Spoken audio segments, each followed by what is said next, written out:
Olá, eu sou o Marcos Valério XR no dia 8 de dezembro de 2020 e na sexta-feira passada, dia 4, nós tivemos mais um exemplo de como funciona a plutocracia no Brasil, tendo como fato a privatização da empresa de distribuidora de energia, a SEB, aqui do Distrito Federal. Uma das melhores empresas em termos de conceituação e uma das mais eficientes.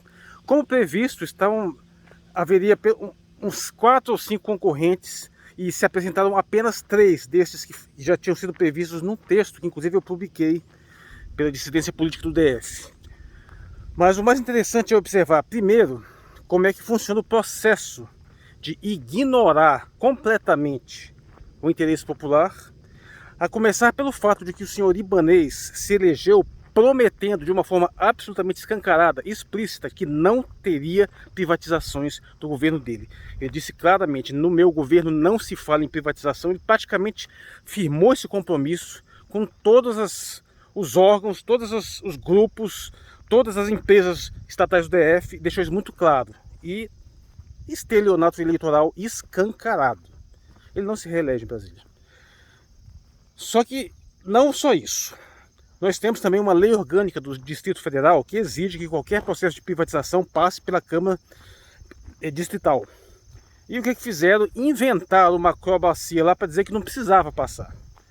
Basicamente um golpe, ou seja, escamoteou o legislativo e, independente dos protestos, apelou lá para uma justificativa jurídica fajuta. E como o STF está aí para fazer esse papel sujo, não deu outro, autorizado. O que não impediu que na última hora ainda tem havido uma liminar para suspender o leilão que foi concedido a tempo de impedir que ele ocorresse na sexta-feira passada. O que eles fizeram? Pegaram a liminar, jogaram no lixo e fizeram o leilão do mesmo jeito.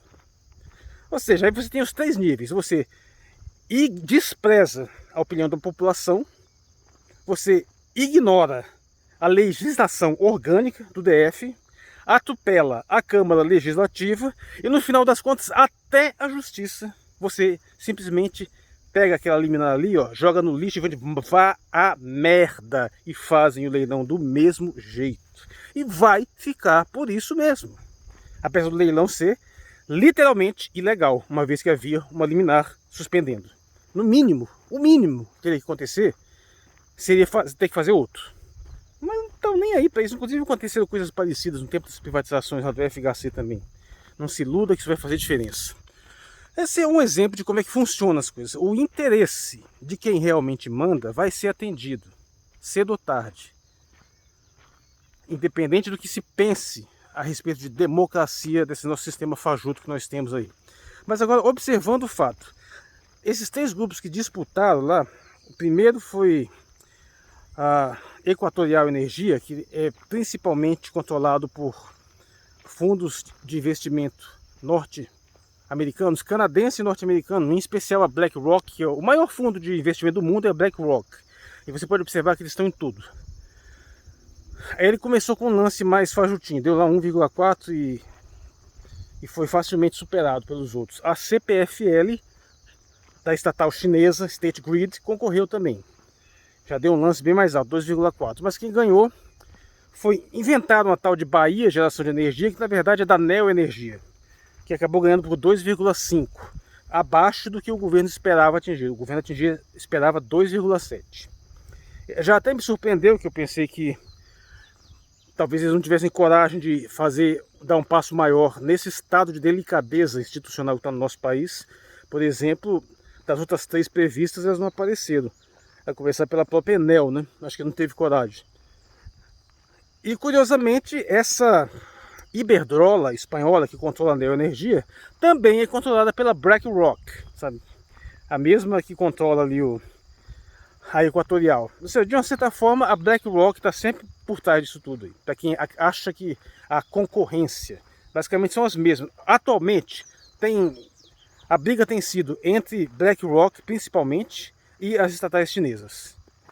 Ou seja, ou você cai na mão dos especuladores financeiros norte-americanos, galera de Wall Street, ou você cai na mão do Estado chinês. E é bom lembrar também que essa você pode observar lá, procurar a lista de shareholders lá da Iberdrola. Aí tem uma coisa interessante. Eu estive observando lá, tem uma legislação que nos Estados Unidos exige que qualquer participação acionária de mais de 10% tenha que passar por uma autorização de um comitê regulatório nacional e um comitê regulatório estadual para poder trabalhar no setor de energia nos Estados Unidos. Ou seja, a regulação lá é mais pesada do que aqui. Além da maior parte do sistema ser estatal nos Estados Unidos. Vocês privatizam o dos outros, né? O deles eles não são otários. E o pouco que privatiza das distribuidoras é regulado de forma pesada. Porque sabe que o negócio é delicado. Aqui já nos bastasse todo o desmantelamento de qualquer esperança de soberania nacional. Nós ainda temos mais essa. Já entregamos o sistema de telecomunicações do estrangeiro, resultando, entre outras coisas, daquele processo de espionagem indecoroso que nós passamos aí no tempo do governo Obama ainda, né? Para depois chegar um bando de canalinha e ficar preocupado com a espionagem da China. E agora estamos entregando o sistema elétrico. Vale lembrar que a Iberdrola é espanhola e, ou seja, do mesmo país onde daquela outra lá que gerou aquela confusão lá no Amapá.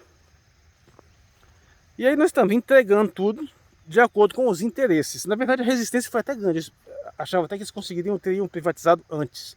Lembro que no meu vídeo 2019 será ruim, ainda gravado no final de 2018, eu estava prevendo privatizações no ano de 2019 ainda, não conseguiram.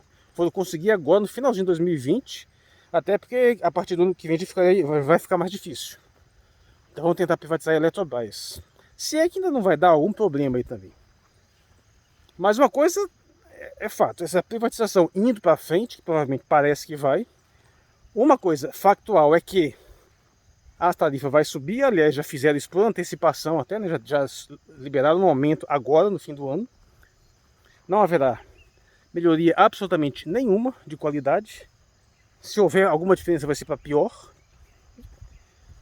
E nós estamos aí mandando dinheiro para fora. O dinheiro, em vez de ficar aqui, no bolso dos trabalhadores que vivem no DF, que gastam dinheiro no DF, vai para acionista estrangeiro, inclusive especulador financeiro de Wall Street. E é isso que liberal defende. Lembrando que plutocracia não é o governo dos ricos, como estão dizendo por aí, não. A ideia de plutocracia é o governo oculto. Porque você conhece, sabe quem são os acionistas da BlackRock? Você conhece a cara dos diretores da Iberdrola? Já viu algum gestor da Neoenergia? Não, não vai ver. São completamente desconhecidos da população. Isso que é a grande sacada, eles estarem escondidos. Mas é isso que tem que ser frisado. Esse sistema que dá as cartas pelo capital financeiro, principalmente pelo capital especulativo, está aí para atender essa plutocracia. O objetivo é jogar cada vez mais dinheiro na especulação, porque o sistema financeiro ele é criado para que uma ínfima elite de 0,000001, não é exagero, eu estou colocando 5 zeros depois da vírgula mesmo, isso é calculado, para que esse grupo de 0,000001% não precise fazer nada para ficar cada vez mais rico. Todo o sistema financeiro, sistema de especulação, sistema de giro de capital, isso que usa todos os recursos naturais, suga todos os recursos do mundo para ir se multiplicando, tem como objetivo fazer com que esta panelinha não precise produzir nada. Ele só precisa especular, transferir dinheiro daqui para lá, investir aqui e ali. Se der um problema que ele joga para outro lugar, não tem problema. Quanto mais dinheiro estiver rolando na especulação financeira, melhor. Tanto que nem importa tanto quem é exatamente, qual a empresa específica que vai ganhar, porque os controladores acionários são basicamente os mesmos. Monopólio financeiro. Eu sou Marcos Valério XR, hoje é o dia 8 de dezembro de 2020. Obrigado pela atenção. Olá, eu sou o Marcos Valério XR, no dia 13 de dezembro de 2020. E com relação ao vídeo que eu gravei no dia 8 sobre a privatização da SEB, surgiram fatos relevantes que têm que ser considerados. Em primeiro lugar, logo no dia 12, houve uma decisão do Superior Tribunal de Justiça, de um tal de Humberto Martins, que é o presidente do tribunal, que suspendeu os efeitos da liminar que suspendia a privatização. Cabe lembrar que A privatização foi feita apesar de haver uma liminar vigente que a suspendia, ou seja, ela foi feita em evidente desrespeito à legislação. Você simplesmente pega a ordem judicial, ciente, amassa, joga no lixo e toca o foda-se, faz do mesmo jeito. Ou seja, ela é ilegal para qualquer efeito concebível. Eu já defendi que eu não vejo possibilidade de reverter isso, porque o país já está na mão da plutocracia financeira mesmo há muito tempo e ninguém está nem aí para a ordem institucional, para a constitucionalidade, legalidade, o que quer que seja. O importante é atender o interesse do capital financeiro. Pois bem, mas o que chama atenção nessa decisão do Humberto Martins é a falta de qualquer justificativa técnica nesse sentido do mérito da questão, porque os distritais do DF que entraram com a impugnação desse leilão, eles apontaram o fato de que a lei orgânica do Distrito Federal impede que se façam privatizações sem passar pela Câmara Legislativa do DF. E isso foi feito em desrespeito a essa legislação vigente. Para poder justificar, eles inventaram uma bizarrice, está dizendo que essa SEB seria apenas uma subsidiária, que no caso não precisaria passar. Mas é absolutamente falso, ela não é uma subsidiária, ela é a empresa principal. Subsidiárias são as outras, que de fato já foram privatizadas. Ela é dividida em uma série em várias unidades, se não me engano são 8 vertentes. Se não me engano são 8 principais, né? E várias delas já foram privatizadas, mas essa que é a principal nunca foi, exatamente por estar protegida por essa legislação orgânica. E eles passaram por cima disso e não estão nem aí. Então esse mérito da questão não foi discutido ainda. Tanto que quando se apelou ao STF, o desembargador Cássio Nunes, ele não entrou no mérito, ele diz apenas que o mecanismo de tentativa de impugnação que utilizado estava incorreto. Tanto que ele não só não aceitou suspender o leilão ainda, mas ele também não aceitou a tentativa do governo de suspender a liminar. Ele simplesmente não entrou no mérito da questão. E o governo, inclusive, tentou utilizar essa decisão para justificar a privatização como se ele tivesse entrado no mérito e autorizado, e não entrou. Agora, curiosamente, o presidente do STJ, ao não entrar nesse mérito, foi mais longe ainda. Ele repetiu a justificativa do discurso privatista. Ele não entrou na questão técnica em si. Ele simplesmente repetiu toda aquela pantomima farsesca que tem sido dito para justificar a privatização. Basicamente de que o governo está precisando de dinheiro, de que está endividado, que a empresa está quebrada. Essa palhaçada toda. E o pior, ele ainda foi em defesa dos interesses dos acionistas. Em nenhum momento ele se preocupou com a questão de segurança energética da cidade, ou com a questão da legislação, ou a questão da soberania popular, ou qualquer coisa que interesse. Ele comprou o discurso do governo, que é evidentemente farsesco, porque eles chegam a dizer que a empresa está dando prejuízo, a empresa está quebrada, e precisa vender. Isso é objetivamente falso, não é questão de opinião, é questão de você observar as contas. Está demonstrado. É mais uma das mentiras sistemáticas do governo. E o cara não está nem aí, ele fez essa decisão que basicamente não só não observa a questão técnica envolvida, a questão do respeito à lei orgânica, como ainda por cima repete a fajutice do discurso liberal. Para ficar evidentemente claro que não é uma questão jurídica, não é uma questão técnica, é subserviência ao interesse financeiro. O negócio é tão grave que, ainda que fosse bem embasado, bem justificado, ele simplesmente teria suspendido a partir de agora. Então, a partir de agora, poderia fazer o leilão. Mas nem sequer se pronunciou sobre o leilão que já foi feito. Que foi feito apesar de haver uma liminar suspendendo. Você vê um nível de absolutamente incompetência, no sentido mais popular, e de miséria moral do nosso judiciário. Claro, a questão ainda pode ir para o STF, né? Pode ter alguma reversão lá, mas eu não tenho nem esperança nenhuma nesse STF aí. O ponto é para ficar muito claro o grau de corrupção que se instalou no nosso sistema.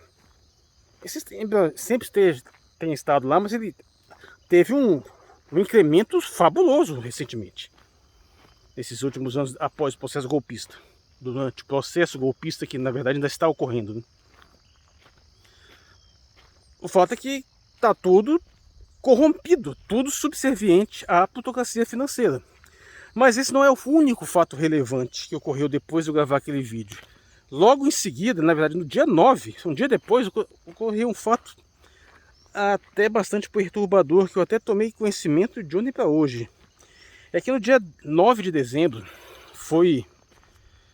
saiu no Diário Oficial uma nova lei 10.569 a respeito de um plano de segurança de infraestruturas críticas, que num primeiro olhar você fica assim até meio perplexo, dá a impressão que está querendo melar o projeto privatista, que basicamente trata-se de um plano que, em questão, em termos de segurança nacional, elenca as infraestruturas críticas que envolvem energia, água, outros órgãos de segurança, alguns de sistemas econômicos, sem os quais o funcionamento devido da sociedade está em risco.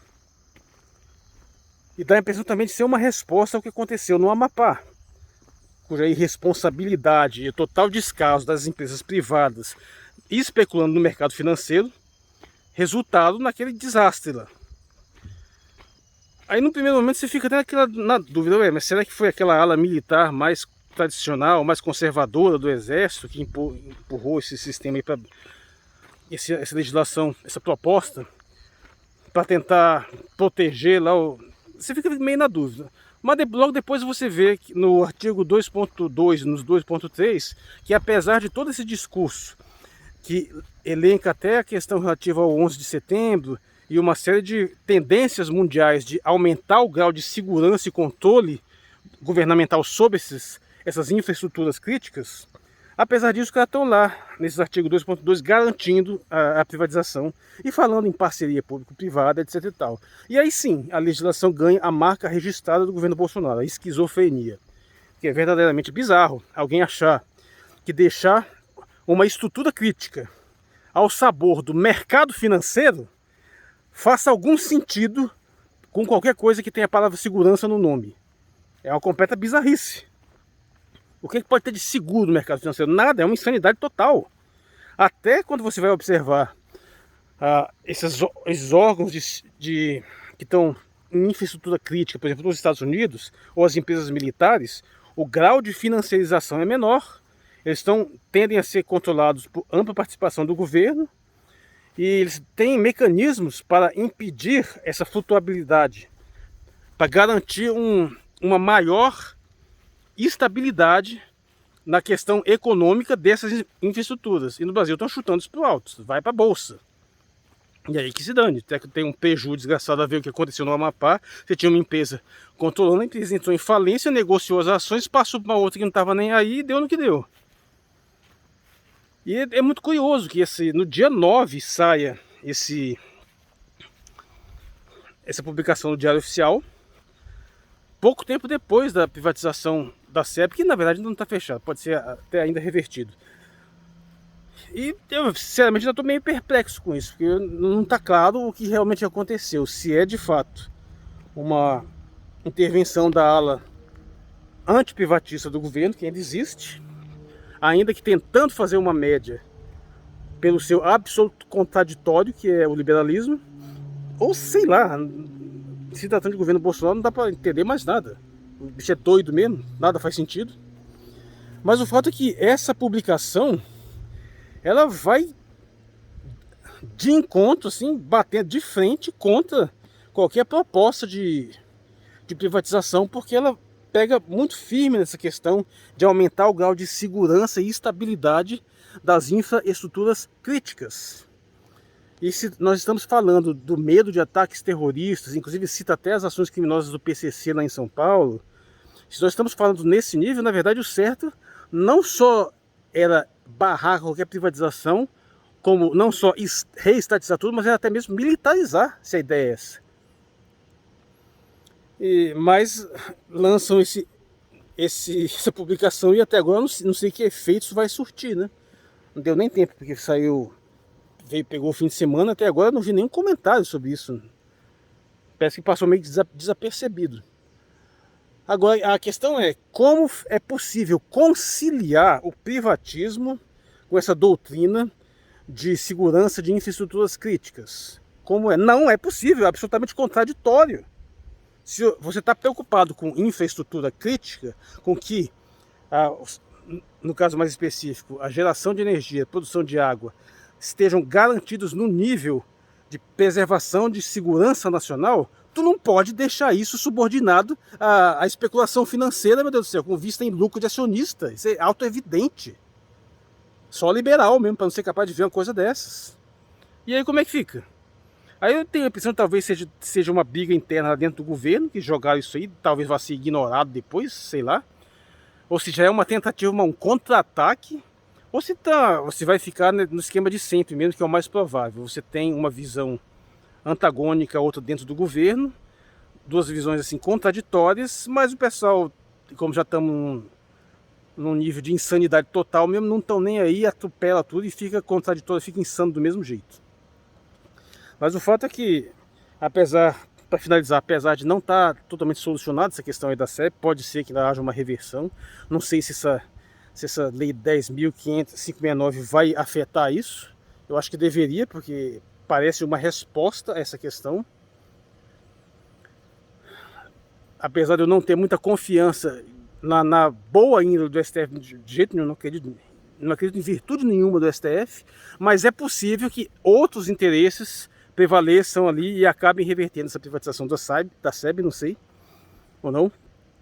Mas a situação ficou mais nebulosa ainda e não dá para entender que diabo está acontecendo nesse governo para publicar um decreto desse no Diário Oficial do dia 9 de dezembro, que parece bater de frente contra tudo que estão fazendo, contra toda a área econômica do Paulo Guedes.